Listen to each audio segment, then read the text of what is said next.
people.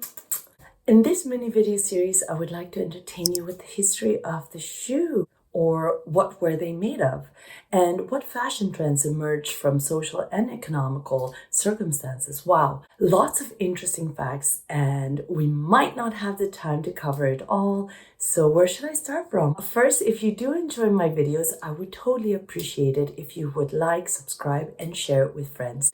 Now, shoes. Different sources had different locations and time frames of when and where shoes originated from. Some believed a type of shoe or another came about in the Upper Paleolithic times, the late Old Stone Age, which was, I think, around 40,000 years ago. Or others believe the shoes originated in the Catalonian region of Spain as early as the 13th century and was commonly worn by peasants in the farming community in that area. Then we have the Kassite period, which was circa 1600 to 1200 BCE in Mesopotamia, who wore soft shoes introduced by mountain peoples in the border of Iran who ruled Babylonia during that time.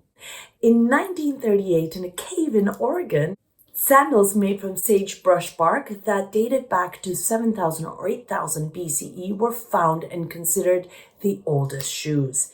It was also known that Egyptians began making shoes from woven reeds as early as 1550 BC. So who is right? Well, I think the one thing we can agree on is that at some point, people, of course, from all over the world had to come to realize that covering their feet to protect them from harsh climates and terrains was a smart move.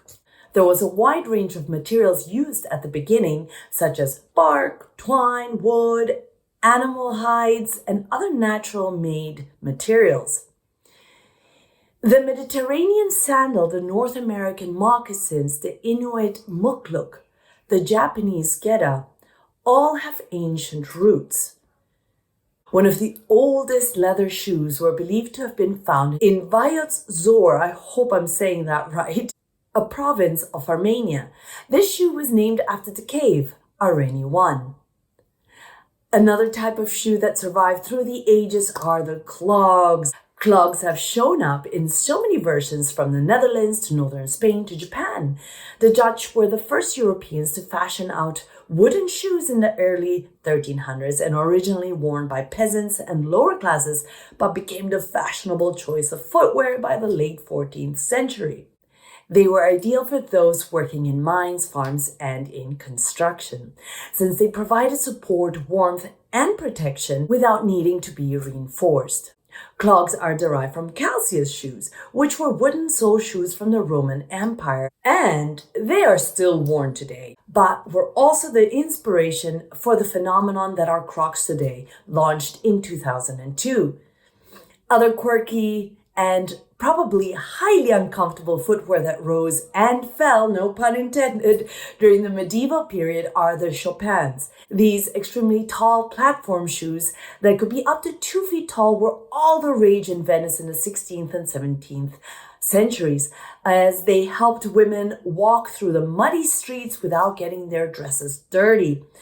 Being tall was also seen as an attractive characteristic. Eventually, they became so lofty and hard to walk in that wearers needed a servant to help them balance. Then we had Krakows or Polaine or pikes, which were shoes that could be up to 2 feet long. From the 12th century onward, men considered long-toed shoes to be the height of fashion, and by the late 14th century, toes were so long they had to be reinforced with whalebone, and points were stuffed with moss or horsehair.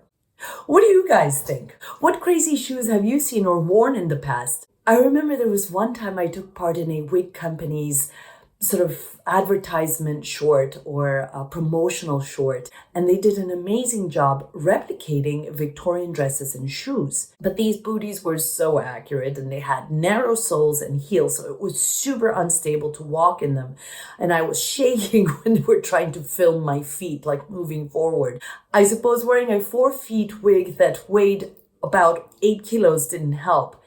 And that was a super fun shoot. Atelier Bassi wigs do amazing work. Well, that's all the time I have for today, and it's just the tip of the iceberg.